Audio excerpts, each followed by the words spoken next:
2013 সালের 5 মে শাপলা চত্বরে মহাসমাবেশে 93 জন শহীদের তথ্য প্রকাশ করেছে হেফাজতে ইসলাম বাংলাদেশ। একে প্রাথমিক খসড়া তালিকা দাবি করে এই সংখ্যা আরও বাড়তে পারে বলে জানিয়েছে সংগঠনটি। হেফাজতে ইসলাম সূত্রে এই তথ্য জানা গেছে। হেফাজতে ইসলামের জনসংযোগ বিভাগের দায়িত্বে থাকা কেফায়েতুল্লাহ আজহারিও এ তথ্য নিশ্চিত করেন। তিনি জানান, এই 93 জনের তালিকা প্রাথমিক তথ্য, কাজ চলছে, এ সংখ্যা আরও বাড়তে পারে। সামাজিক যোগাযোগ মাধ্যমে প্রচলিত ছিল সেদিন রাতের আধারে হাজারের বেশি নিহত হয়েছেন।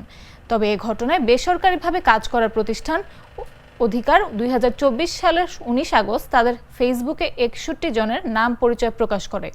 অন্যদিকে গত 2 মে প্রধান উপদেষ্টার উপপ্রেস সচিব আবুল কালাম আজাদ মজুমদার নিজের ভেরিফাইড ফেসবুকে এক পোস্টে উল্লেখ করেন, ওই ঘটনায় কতজন নিহত হয়েছিলেন তা নিয়ে যখন গোটা বিশ্ব বিভ্রান্ত, তখন তিনি এবং মার্ক ড্যামিট মিলে 2 সপ্তাহ ধরে মাঠে কাজ করেন। তাদের অনুসন্ধানে দেখা যায় 5 ও 6 মের সহিংসতায় অন্তত 58 জন নিহত হন, যাদের মধ্যে 7 জন ছিলেন নিরাপত্তা বাহিনীর সদস্য।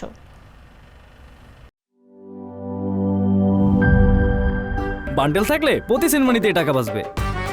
বিকাশ সেনমানি বান্ডিল কিনে জিতুন প্রতি লেনদেনে।